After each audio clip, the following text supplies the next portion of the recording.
இந்த நாளிலும் கூட தேவ ஆலோசனைக்காக தெரிந்து கொள்ளப்பட்ட வேத பகுதி கொலோசையர் 3வது அதிகாரம் 16வது வசனம். கொலோசையர் 3வது அதிகாரம் 16வது வசனம்.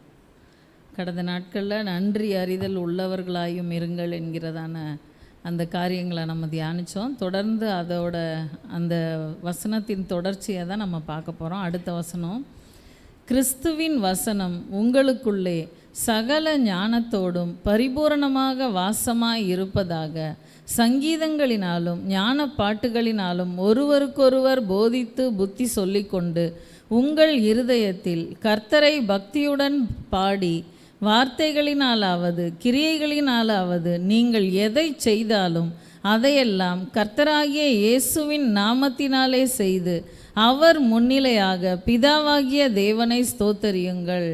ஹல்லேலூயா. கிறிஸ்துவின் வசனம் உங்களுக்குள்ளே சகல ஞானத்தோடும் பரிபூரணமாக வாசமாய் இருப்பதாக. கிறிஸ்துவின் வசனம் அப்படின்னும்போது நம்ம அநேக நேரங்களில் வேத வசனத்தை வாசிக்கிறோம். ஒவ்வொரு நாளும் வாசிக்கணும் அப்படின்றது தான் கிறிஸ்தவ பிரமாணம். ஆனால் அதில் ஒரு சில விசுவாசிகள் அப்படிலாம் இருக்கிறதில்ல. ஏதோ தோணும்போது, சில நேரம் கஷ்டங்கள் வரும்பொழுது, அந்த மாதிரி பிரச்சனைகள் போராட்டங்கள் வரும்பொழுது வேதத்தை வாசிக்கிறவங்களா இருக்கிறாங்க. அப்படி இருக்கக்கூடாது. விசேஷமாக இந்த அதிகாலை ஜெபத்தில் வாஞ்சையோடு கூட கலந்து கொள்ளுகிற நீங்கள் ஒவ்வொருவரும் ஒவ்வொரு நாளும் அந்த காலை வேளையில் முதலாவது நம்ம ஜெபம் முடிஞ்ச உடனே வேத தியானத்துக்குன்னு தான் நம்ம சொல்லி அதை முடிக்கிறோம். ஒரு 4 அதிகாரம் தினம் நம்ம வாசித்தோன்னாலே கர்த்தருடைய கிருபையில் ஒரு வருஷத்துக்குள்ளே நம்ம இந்த வேத புத்தகத்தை முடிக்க முடியும். இந்த கிறிஸ்துவின் வசனம் அப்படின்றது வாசிக்கும்போது மட்டும் இல்லை, வாசிச்சுட்டு அப்படியே விட்டுட்டு போயிடுறதில்ல. என்ன வாசித்தோம் அப்படின்னு கண்டிப்பாக ஏதோ ஒரு வசனத்தின் மூலமாக ஆண்டவர் நம்மோடு கூட பேசுவார். அப்படி பேசும் பொழுது அந்த வசனத்தை நம்ம இருதயத்தில் தியானிக்கணும். அந்த வசனத்தின் மூலமாக ஆண்டவர் நமக்கு என்ன சொல்கிறாரு அப்படின்னு நம்முடைய அந்த இதில் காரியங்களில் நம்ம அதை அப்பியாசப்படுத்தி உங்களுக்குள்ளே சகல ஞானத்தோடும் பரிபூரணமாக வாசமாக இருப்பதாக அப்படின்னு சொல்லப்பட்டிருக்கு. அப்போது இது எத்தனையோ வருஷங்களுக்கு முன்பாக எழுதப்பட்டது. இது இன்றைக்கி வாசிக்கணும், ஒரு பரிசுத்த வேதாகமம் அதற்கு மட்டும்தான் அப்படின்னு நம்ம சொல்லிடவே முடியாது. ஒவ்வொரு நாளும் நம்முடைய வாழ்க்கையில் நம்ம அப்பியாசப்படுத்தக்கூடிய அளவுக்கு வேத வசனங்கள் நம்மோடு கூட இடைப்படுகிறத நம்ம பார்க்க முடியும். எந்த சூழ்நிலையில் நம்ம உட்கார்ந்தாலும் வேதத்தை திறந்து வாசிக்கும் பொழுது அந்த வேத வசனங்கள் இப்போ இருக்கிற சூழ்நிலைக்கு ஏற்ற விதத்தில் நம்மோடு கூட இடைப்படுகிறத நம்ம பார்க்க முடியும். அப்படி இருக்கும்போது இந்த வேத வசனத்தை வாசிச்சுட்டு அதோடு முடிஞ்சிச்சு அப்படின்னு நம்ம தூக்கி வச்சுட்டு போகிறதில்ல. அதன் மூலமாக கர்த்தர் நமக்கு கொடுக்கிற அந்த வேத வசனத்தை அந்த நாள் முழுக்க தியானித்து நம்முடைய வாழ்க்கையில் அதை எப்படி அப்பியாசப்படுத்தணும், விசேஷமாக அந்த கிறிஸ்துவின் வசனம் நமக்குள்ள சகல ஞானத்தோடும் அது பரிபூரணமாக வாசமாக இருக்குதா அப்படின்னு நம்ம ஆராய்ச்சி பண்ண வேண்டியது அவசியம். அடுத்து பாருங்கள், சங்கீதங்களினாலும் ஞான பாட்டுகளினாலும் ஒருவருக்கொருவர் போதித்து புத்தி சொல்லிக்கொண்டு உங்கள் இருதயத்தில் கர்த்தரை பக்தியுடன் பாடி அப்படின்னு சொல்லப்பட்டிருக்கு. அதாவது சங்கீதங்களினாலும் ஞான பாட்டுகளினாலும் நம்ம என்ன பண்ணணுமா, பாடி தேவனை உயர்த்தணும் அப்படின்றது மட்டும் இல்லை, ஒருவருக்கொருவர் போதித்து புத்தி சொல்லிக்கொண்டு அப்படின்னு சொல்லப்பட்டிருக்கு. அந்த புத்தி சொல்லுகிறதான காரியங்கள்லேயும் நம்ம நம்மளாக ஒரு காரியத்தை செஞ்சுருவோம். ஆனால் மற்றவங்க அதை நமக்கு சுட்டி காட்டினா நமக்கு பயங்கரமாக கோபம் வரும். எல்லாருமே அப்படி தான். நான் பார்த்த வரைக்கும் ஏதோ வெகு சிலர் மட்டும் அந்த ஆலோசனைகளை ஏற்றுக்கொள்கிறாங்களே தவிர மற்றவங்க எப்படி இப்படி சொல்லலாம், நான் என்ன அப்படியா அப்படின்னு தான் பேசுகிறாங்க. அப்போ அந்த புத்தி சொல்லுகிறதான அந்த காரியங்களில் தேவ சமூகத்திலேருந்து இந்த வார்த்தை வருது, நம்ம விட மூத்த ஒரு விசுவாசி நமக்கு இதை சொல்கிறாங்க அப்படின்னு நம்ம ஏற்றுக்கொள்ள வேண்டிய ஒரு இருதயம் நமக்கு இருக்க வேண்டியது அவசியம். ஏன்னா அனுபவம் அப்படின்றது ஒரு நாளில் அது வந்துடாது. நம்மளை விட மூத்த தேவ பிள்ளைகளுக்கு, ஊழியக்காரர்களுக்கு தேவன் கொடுக்கிற அனுபவங்கள் மூலமாக அவங்க இந்தந்த காரியம் இப்படி இருக்கணும், இதை கொஞ்சம் மாற்றிக்குங்க அப்படின்னு நமக்கு போதித்து புத்தி சொல்லும்போது நம்ம என்ன பண்ணணும், அதுக்கு கீழ்ப்படியணும். அப்படி இல்லாமல் நம்ம அந்த ஆலோசனையை அசட்டை பண்ணோன்னா நம்ம தேவனுடைய ராஜ்யத்துக்கு சமீபமாக மாற முடியாது.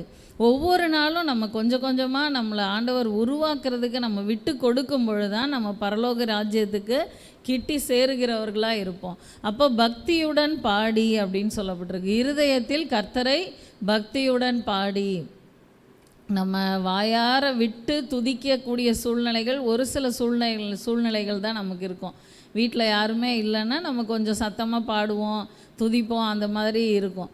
ஆனால் நம்ம மட்டும் இருக்கும்போது தான் அது நடக்குமே தவிர, வீட்டில் எல்லாரும் இருந்தால் நம்ம அதெல்லாம் ஒன்றுமே செய்ய மாட்டோம். நம்ம பாட்டுக்கு நம்ம வேலைகளையே பார்த்துக்கிட்டு இருப்போம். ஆனால் நம்ம இருதயம் எப்படி இருக்கணும் அப்படின்னு ஆண்டவர் எதிர்பார்க்குறாருனா, இருதயத்தில் கர்த்தரை பக்தியுடன் பாடி அப்படின்னு சொல்லப்பட்டிருக்கு. எப்படி ஒரு மரியாள் தேவ சமூகத்தில் வார்த்தை வரும்பொழுது அதை ஏற்றுக்கொண்டு அப்படியே ஒப்பு கொடுத்து அந்த நேரத்தில் அவள் ஆண்டவரை துதிச்சாலோ, அதே போல் நம்முடைய வாழ்க்கையில் நமக்கும் ஆண்டவர் நிறைய வேத வசனங்களை கொடுக்குறாரு. அப்போ அந்த வேத வசனங்களை பெற்றுக்கொள்ளுகிற நம்ம, ஆண்டவரே இந்த வேத வசனங்களுக்காக உமக்கு நன்றி, இந்த வார்த்தைகளை, இந்த வாக்கு தத்தத்தை என்னுடைய வாழ்க்கையில் நீங்கள் நிறைவேற்ற போகிறீங்க அப்படின்னு நம்ம துதித்து ஆராதிக்கும் பொழுது தேவனை மகிமைப்படுத்துகிறவர்களாக மாற முடியும். இருதயம், நம்முடைய இருதயம் தேவனோடு கூட இணைக்கப்பட்டதாக இருக்கணும். இன்றைக்கி நான் மட்டும் இல்லை, அநேக போதகர்களும் வருத்தப்படுகிற ஒரு காரியம் என்ன அப்படின்னா, எல்லாருமே இன்றைக்கி வலைத்தளத்துக்குள்ளே சிக்கி இருக்கிறவர்களாக தான் இருக்கிறாங்க. அவங்களுடைய சிந்தனைகளே எங்கே இருக்குது அப்படின்னா, கொஞ்சம் கேப் கிடச்சா போதும், அந்த ஃபோன், அப்புறமா கம்ப்யூட்டர், கேமு, இப்படியே தான் இருக்குது. வாலிப பிள்ளைகளும் சரி, சிறு பிள்ளைகள் கூட அப்படி தான் இருக்குது. அதாவது அந்த ஃபோன் அப்படின்ற ஒரு காரியம் ஒரு அடிக்ஷன் அப்படின்றத நம்ம மறந்துடவே கூடாது. விசேஷமாக தேவ பிள்ளைகள் ஒரு பார்க்கணும். கண்டிப்பாக நம்ம ஃபோனை பார்க்கணும். யாரெல்லாம் மெசேஜ் பண்ணியிருக்கா, வச்சுருக்கா, அதெல்லாம் நம்ம பார்க்கணும் தான். அதுக்குன்னு நாளெல்லாம் எப்பெல்லாம் ரிலாக்ஸாக உட்கார்றோமோ அப்போல்லாம் ஃபோனை எடுத்துக்கிட்டு உட்காந்து அதையே நோண்டிக்கிட்டு இருந்தால் தோண்ட தோண்ட தோண்ட என்ன வரும்னா கடைசியில் பாதாளம் தான் வரும். அதனால் தயவு செய்து அந்த ஃபோனை கொஞ்சம் தூரமாக வைங்க. ஒரு நாளைக்கு காலையில் ஏதோ கொஞ்சம் நேரம் பார்க்குறீங்களா, நைட்டு படுக்கிறதுக்கு முன்னாடி பார்க்குறீங்களா, விட்டுருங்க.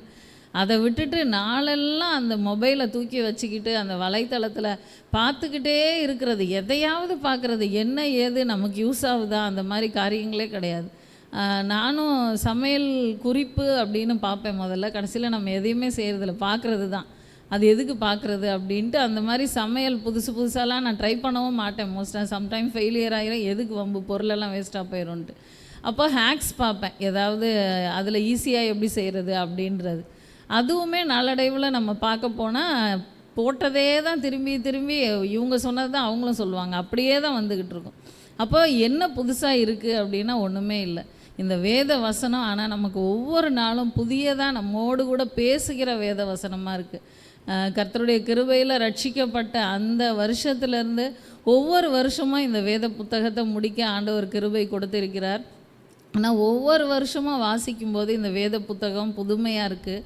விசேஷமாக நம்முடைய சூழ்நிலைகளுக்கு பேசுகிற வேத வசனமாக இருக்குது. அது மட்டும் இல்லை, ஒரு சில வசனங்கள் வாசிக்கும்போது அந்த சூழ்நிலையில் அந்த வசனம் வரும்போது இந்த வசனம் இங்கே தான் இருந்துச்சா, நம்ம இவ்வளோ நாளாக இதை கவனிக்கவே இல்லையே அப்படின்னு அந்த மாதிரி தோணும். அந்த மாதிரி இந்த வேத வசனங்கள் ஜீவனுள்ள வேத வசனமாக இருக்குது. அதனால் இந்த வேத வசனங்களை தோண்ட தோண்ட நம்ம புதையல்களை எடுக்கக்கூடியவர்களாக இருப்போம். அதனால் இந்த வேத வசனத்துக்கு முக்கியத்துவம் கொடுங்க. இருதயத்தில் ஆண்டவரோட அந்த கர்த்தரை பக்தியுடன் பாடி அப்படின்னு சொல்லப்பட்டிருக்கு இல்லையா, அப்படிப்பட்ட ஒரு அனுபவம் நமக்கு வேணும். எப்பையும் நம்ம தேவனோடு கூட இருக்கிற ஒரு அனுபவம். நம்ம என்ன ஆதி காலத்துலையா இருந்தோம், ஏனோக்கு மாதிரி தேவனோடு சஞ்சரிச்சுக்கிட்டா இருக்க முடியும். ஏனோக்கு தேவனோடு சஞ்சரித்தான், காணப்படாமற் போனான் அப்படின்னு சொல்லப்பட்டிருக்கு. அப்படியா இருக்க முடியும்? இந்த காலத்தில் எவ்வளோ வேலை இருக்குது, எவ்வளோ இது இருக்குது அப்படின்னு சொல்லிட்டுலாம் நம்ம சொல்ல முடியாது. நமக்கு இருக்கிற இந்த கொஞ்சம் சூழ்நிலைகளில் நம்ம தேவனோடு கூட சஞ்சரிக்கிற ஒரு அனுபவம் நமக்கு வேணும். நம்ம ஆவி தேவனோடு கூட இணைந்து அவரை துதித்து பாடி அப்படி இருக்கும் பொழுது இந்த உலகத்தின் சூழ்நிலைகள் எதுவுமே நம்மளை மேற்கொள்ளாது. அது மட்டும் இல்லை, நம்முடைய வாழ்க்கையின் தரத்தையும் தேவன் படிப்படியாக உயர்த்துகிறவராய் இருக்கிறார். அடுத்த வசனத்தை பாருங்கள். வார்த்தைகளினாலாவது கிரியைகளினாலாவது நீங்கள் எதை செய்தாலும் அதையெல்லாம் கர்த்தராகிய இயேசுவின் நாமத்தினாலே செய்து அவர் முன்னிலையாக பிதாவாகிய தேவனை ஸ்தோத்தரியுங்கள். வார்த்தைகளினாலாவது கிரியைகளினாலாவது, அதாவது நம்ம சில நேரங்களில் நம்ம பேசும்போது ஆண்டவரை அறிவிக்கிற காரியங்கள், அடுத்து கிரியைகளினால் தேவனை அறிவிக்கிற காரியங்கள், நம்ம பார்க்கிறவர்கள் தேவனை பார்க்கக்கூடிய அளவுக்கு எதை செய்தாலும் அதையெல்லாம் கர்த்தராகிய இயேசுவின் நாமத்தினாலே செய்து அவர் முன்னிலையாக பிதாவாகிய தேவனை ஸ்தோத்தரியுங்கள் அப்படின்னு சொல்லப்பட்டிருக்கு. இந்த காரியங்களுக்காக நம்ம வாழ்க்கையில் நம்ம இன்னும் அபியாசப்படுத்தணும், நம்ம இன்னும் மற்றவர்களுக்கு தேவனுடைய அன்பை அறிவிக்கணும். அப்படியாக என்னை உருவாக்குங்க ஆண்டவரே, நம்ம ஒவ்வொருத்தரும் ஒப்பு கொடுக்க வேண்டியது அவசியம். ஏன்னா முந்தி உள்ள காலங்கள்லாம் ஒரு ஆட்டோவில் பிரயாணம் பண்ணாலும் எதில் போனாலும் சரி, உடனே அங்கே பக்கத்தில் யார் இருக்கா, பஸ்ஸுலேயும் பக்கத்தில் யார் இருக்கா, ஆட்டோவில்னா ஆட்டோ டிரைவர் என்ன பண்ணுறாரு ஏது அப்படின்னு விசாரிச்சுட்டே வந்து கடைசியாக இறங்கிறதுக்குள்ளே ஒரு வார்த்தையாவது கர்த்தர் நல்லவர் தம்பி, அவரை நேசிங்க, அவர் உங்களை ஆசீர்வதிப்பார் அப்படின்னு சொல்லிட்டு தான் இறங்குவாங்க தேவ பிள்ளைகள். ஆனால் இந்த நாட்களில் சூழ்நிலைகள் மாறிடுச்சு, அப்படிலாம் ரொம்ப பேசுறதில்ல. டிரைவர்ன்ற கண்டிஷனோட எவ்வளோ ஆச்சுன்னு கேட்டுட்டு அதை இறங்கும்போது கொடுத்துட்டு தான் வரக்கூடிய ஒரு சூழ்நிலைகள் இருக்குது. அதாவது வார்த்தைகளினாலாவது கிரியைகளினாலாவது அப்படின்னு சொல்லப்பட்டிருக்கு. முடிஞ்சால் வார்த்தைகளினால் பேசி தேவனை அறிவியுங்கள். ஒருவேளை முடியலையா, இந்த அநீதியான உலக பொருள்னாலாயாவது அவங்களுக்கு தேவனை அறிவிக்கக்கூடிய அளவுக்கு ஏதோ ஒரு விதத்தில் நம்ம வாழ்க்கையை வந்து நம்ம மாற்றிக்கொள்ள வேண்டியது அவசியம். எதை செய்தாலும் அப்படின்னு சொல்லப்பட்டிருக்கு. நம்ம மற்றவங்களுக்கு உதவி செஞ்சாலும் சரி, ஜெபிச்சாலும் சரி, எதை செஞ்சாலும் நம்ம மூலமாக அவங்க வந்து ஆண்டவரை பார்க்கணும். அந்த அளவுக்கு நம்முடைய வாழ்க்கையின் ஜீவியங்கள் வந்து மாற வேண்டியது அவசியம். இங்கிலாந்து தேசத்தில் வந்து ஒரு போலீஸ் அதிகாரி இருந்தார், போலீஸ் உயர் அதிகாரி. அவர் பேர் என்ன அப்படின்னா ஜான் லைக் அப்படின்றது. அப்போது அந்த போலீஸ் அதிகாரி வீட்டில் ஒரு 3 அல்சேஷன் டாக் வளர்த்துட்டு இருந்தாங்க. பெரிய பெரிய நாய்கள் நல்லா அவங்க வளர்த்துக்கிட்டு இருந்தாங்க. அந்த நேரத்தில் அவங்க வெளியூர் போகக்கூடிய ஒரு சூழ்நிலை வருது. போயிட்டு வராங்க. வந்த பிறகு பார்த்தா அவர் வீட்லேயே திருடு போயிருக்கு. முக்கியமான பொருட்கள்லாம் கொள்ளையிடப்பட்டிருக்கு.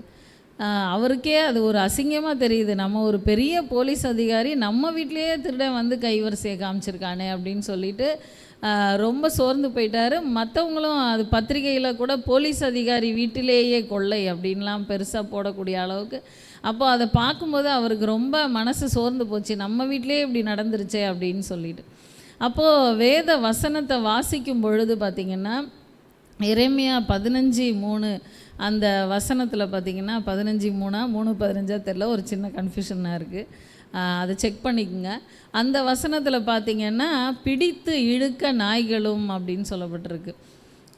அந்த வசனத்தை பார்க்கும் பொழுது அவருக்கு உடனே ஒரு கொஸ்டின் வருது, பிடித்து இழுக்க நாய்களும் அப்படின்னு அது என்ன வார்த்தை அப்படின்னு தியானிக்கிறார். கொன்று போட பட்டயமும் 15:3 பிடித்து இழுக்க நாய்களும் பட்சித்து அழிக்க ஆகாயத்து பறவைகளும் பூமியின் மிருகங்களும் ஆகிய 4 விதமான வாதைகளை நான் அவர்கள் மேல் வர கட்டளையிடுவேன் என்று கர்த்தர் சொல்லுகிறார் அப்படின்னு சொல்லப்படுறது. இதில் இந்த வசனத்தை பார்க்கும்போது இது ஏதோ வாதையை குறித்து ஆண்டவர் சொல்லியிருக்காரு அப்படின்னு நம்மன்னா முடிச்சுட்டு போயிடுவோம். ஆனால் அவருடைய சூழ்நிலைக்கு அன்றைக்கு அவருக்கு இந்த வார்த்தையை ஆண்டவர் மீண்டும் மீண்டும் வெளிச்சம் போட்டு காண்பிக்கிறார். அப்போ அவர் ரொம்ப யோசிக்கிறார், இந்த வசனத்தின் மூலமாக தேவன் என்னோடு என்னமோ பேச விரும்புகிறார் அப்படின்னு தியானிக்கும் பொழுது இந்த பிடித்து இழுக்க நாய்களும் அப்படின்ற வார்த்தை தான் அவருக்கு மீண்டும் மீண்டும் உணர்த்தப்பட்டுச்சு. அப்போ உடனே அவருடைய 3 நாய்களையும் அவர் வந்து பிடிச்சிக்கிட்டு அந்த ரூமில் எங்கெல்லாம் அந்த கொள்ளைக்காரன் வந்திருப்பான் அப்படின்னு அவர் கெஸ் பண்ணுறாரோ அந்த இடத்துக்கெல்லாம் கூட்டிகிட்டு கொஞ்சம் நேரம் திரியிறாரு. அப்புறமா திரிஞ்சிட்டு அந்த நாயோட கட்டுகளெல்லாம் அவிழ்த்து விடுறாரு. விட்ட உடனே அது ஓடிச்சு பாருங்கள். ஓடி போய் கரெக்டாக அது ஓடுது. இவர் வேகமாக வண்டி எடுத்துகிட்டு பின்னாடியே போகிறாரு. எங்கே அந்த ஊரில் முக்கியமான கொள்ளைக்காரன் இருக்கிறானோ அந்த வீட்டுக்கிட்ட போய் அது கத்திக்கிட்டு நிற்கிது. உடனே இவர் டக்குன்னு அதை அலர்ட் ஆகி அவங்கள அரெஸ்ட் பண்ணக்கூடிய அளவுக்கு எல்லாம் ரெடி பண்ணி முடித்தார். அப்போ தான் அவர் வந்து கண்டுபிடிச்சார் இந்த நாய்க்கு வந்து அதிகமான மோப்ப சக்தி இருக்குது அப்படின்ட்டு. அதுக்கப்புறம் ஆராய்ச்சிகள்லாம் பண்ணும்பொழுது அந்த நாயோட மோப்ப சக்தியோட அளவு வந்து பார்த்திங்கன்னா மனுஷனை விட ஒரு 10 லட்சம் மடங்கு அதிகம் அப்படின்னு சொல்லப்பட்டிருக்கு. நம்மளும் முகருவோம். கொரோனா டைம்லலாம் சில நேரம் கொரோனா வர்றதுக்கு முன்னாடி வாசனையே தெரியல அப்படின்ற அளவுக்குலாம் ஆச்சு. அந்த மாதிரி அந்த முகர்கிற சக்தி கூட நமக்கு அந்த நேரங்களில் இல்லாமல் போச்சு. ஆனால் இந்த முகர்கிற சக்தி இல்லை, நாய்களுக்கு அவ்வளவு அதிகமாக அந்த மோப்ப சக்தி இருக்குது அப்படின்றத ஆண்டவர் இந்த வேத வசனத்தில், இந்த ஒரு வசனத்தில் மறைச்சி வச்சிருக்கிறார். அப்போ இது தோண்ட தோண்ட புதையல் வரக்கூடிய ஒரு வேத வசனம் தானா அப்படின்னா ஆமேன் அப்படின்னு தான் நம்ம ஒத்துக்க வேண்டியது இருக்குது. இது மட்டும் இல்லை, இன்னும் அநேக ஆராய்ச்சிகளுக்கு இந்த வேத புத்தகம் வந்து அவ்வளோ ஒரு ஆதாரமாக இருக்குது. பூமி வந்து தட்டைன்னு தான் எல்லாருமே சொல்லிட்டு இருந்தாங்க. தட்டையான ஒரு சமவெளி, அதனால் அதில் அப்படியே போனோன்னா கடைசியில் நம்ம சமுத்திரத்தில் விழுந்துருவோம் அப்படின்ற மாதிரிலாம் எத்தனையோ ஆராய்ச்சியாளர்கள் பேசிகிட்டு இருந்தாங்க. ஆனால் வேத வசனம் வந்து பூமி உருண்டை அப்படின்னு சொல்லி அது வந்து அந்த வேத வசனம் இருக்குது. அதுக்கப்புறம் ஆராய்ச்சி பண்ணும்போது பார்த்தா அந்த வேத வசனம் அது என்ன விதமாக எழுதப்பட்டிருக்கு, எந்த ஆராய்ச்சியாளர்கள் எழுதுனாங்க அப்படின்னா இல்லவே இல்லை. தேவ ஆவியானவர் எழுதி வச்சிருக்கிறாரு, அது உண்மையாகவும் இருக்குது அப்படின்றத அதுக்கப்புறம் ஆராய்ச்சியாளர்கள் வந்து ஒத்துக்கிட்டாங்க. இது மாதிரி எத்தனையோ ஆராய்ச்சிக்கு இந்த வேத வசனங்கள் வந்து முக்கியமாக மூல காரணமாக ஆதாரமாக இருந்திருக்கு. இந்த வேத வசனங்களுக்கு நம்ம வாழ்க்கையில் நம்ம முக்கியத்துவம் கொடுக்க வேண்டியது அவசியம். ஒவ்வொரு நாளும் நம்ம வாசிச்சுட்டு அப்படியே விட்டுட்டு போகிறதில்ல. இந்த கிறிஸ்துவின் வசனம் உங்களுக்குள்ளே சகல ஞானத்தோடும் பரிபூரணமாக வாசமாக இருப்பதாக அப்படின்னு சொன்ன மாதிரி நம்முடைய வாழ்க்கையில் நம்ம வேத வசனங்களை அபியாசப்படுத்தணும் மட்டும் இல்லை, சகல ஞானத்தோடும் அது நமக்குள்ளே பரிபூர்ணமாக வாசமாக இருக்கக்கூடிய அளவுக்கு எந்த சூழ்நிலைக்கு ஆண்டவர் என்ன வார்த்தைகளை கொடுக்கிறார், என்ன ஆலோசனைகளை கொடுக்கிறார்னு நம்ம அபியாசப்படுத்த வேண்டியது அவசியம். அடுத்தது சங்கீதங்களினாலும் ஞான பாட்டுகளினாலும் ஒருவருக்கொருவர் போதித்து புத்தி சொல்லிக்கொண்டு அப்படின்ற மாதிரி நம்மளும் மற்றவர்களுக்கு போதித்து புத்தி சொல்ல வேண்டியது அவசியம். ஏன்னா கர்த்தர் நம்மை நடத்தி வந்த பாதை வந்து அது வெறுமனே நம்ம நடத்துகிற பாதை அல்ல, அது நமக்கு மட்டும் இல்லை மற்றவர்களுக்கும் ஆசீர்வாதமாக இருக்கணும்னு தான். அதனால் நம்மளும் மற்றவர்களுக்கு போதித்து புத்தி சொல்லணும். நம்மை நோக்கி ஒரு சில நேரங்களில் போதித்து புத்தி சொல்லக்கூடிய வார்த்தைகள் வந்தால் நம்ம அதை ஏற்றுக்கொள்ளுகிறவர்களாக இருக்கணும். எனக்கு தெரிஞ்ச ஒரு சகோதரி சொல்லுவாங்க, யார் போதித்து புத்தி சொன்னாலும் எனக்கு பிடிக்கவே பிடிக்காது, பயங்கரமாக எனக்கு கோபம் வரும், நான் என்ன அப்படிப்பட்ட ஆளா அப்படின்னு தான் எனக்கு தோணும், ஆனால் நீங்கள் சொன்னால் நான் அதை ஈஸியாக எடுத்துப்பேன் அப்படின்வாங்க. என்ன காரணம் அப்படின்றதையும் அவங்களே சொன்னாங்க. ஏன்னா என்னுடைய வாழ்க்கையில் அப்படின்னு சொல்லிட்டு நீங்கள் உங்கள் வாழ்க்கையில் கடந்து வந்த அந்த பாதையை கொடுத்து சொல்லிவிட்டு இதனால் இப்படிலாம் ஆச்சு, அதனால் நம்ம இப்படி இருக்கக்கூடாது அப்படின்னு சொல்லி முடிப்பீங்க. அப்போ என்னை வந்து அதில் வந்து நீங்கள் ப்ளேம் பண்ணல, அதனால் நான் அந்த ஆலோசனையை வந்து ஏற்றுக்கொள்ளக்கூடியதாக இருக்கும் அப்படின்னு சொல்லுவாங்க. அது மாதிரி நம்ம போதித்து புத்தி சொல்லும்போது கூட தேவ ஞானத்தினால் நிரம்பி மற்றவர்களுக்கு போதித்து புத்தி சொல்லி அவங்களுக்கும் நம்ம ஆசீர்வாதமாக இருக்கணும். அடுத்து இருதயத்தில் கர்த்தரை பக்தியுடன் பாடக்கூடியவர்களாக இருக்கணும். நம்ம வாய் மட்டும் இன்றைக்கி டியூனுக்காக பாடுறவங்க எத்தனையோ பேர் இருக்கிறாங்க. எவ்வளவோ கத்தி பாடினா நம்ம ஆண்டவரோடு இருக்கிறோன்ற மாதிரி காமிக்கிறதுக்கு எத்தனையோ பேர் இருக்கிறாங்க. ஆனால் அப்படிப்பட்ட ஆராதனைகளை தேவன் ஏற்றுக்கொள்றதில்ல. நம்முடைய இருதயத்தில் அவரோட நம்ம கனெக்ட் ஆகி பக்தியோடு பாடிக்கிட்டு இருக்கிறோமா அப்படின்னு நம்ம வந்து பார்க்கணும். அடுத்து பாருங்கள், வார்த்தைகளினாலாவது கிரியைகளினாலாவது எதை செஞ்சாலும் ஆண்டவருடைய நாமத்துக்கு மகிமையாக நம்ம செய்து நம்முடைய வாழ்க்கையை தேவனுக்கு சுகந்த வாசனையாக நம்ம அர்ப்பணிப்போம். இந்த நாளில் தேவன் நம்மை ஆசீர்வதிக்கும்படியாக கண்களை மூடி தலைகளை தாழ்த்தி நாம் ஜெபிப்போம். ஸ்தோத்திரம் அப்பா, ஆவியானவரே உமை துதிக்கிறோம் ராஜா. அப்பா உமக்கு நன்றி செலுத்துகிறோம் அப்பா. பரிசுத்த ஆவியானவரே அப்பா உமக்கு கொடானு கொடி ஸ்தோத்திரம் ஸ்தோத்திரம் ஸ்தோத்திரம் ஸ்தோத்திரம் ஸ்தோத்திரம் அப்பா. அப்பா பரிசுத்த ஆவியானவர் எங்களோடு கூட பேசி இருக்கிறதற்காக உமக்கு நன்றி செலுத்துகிறோம் அப்பா.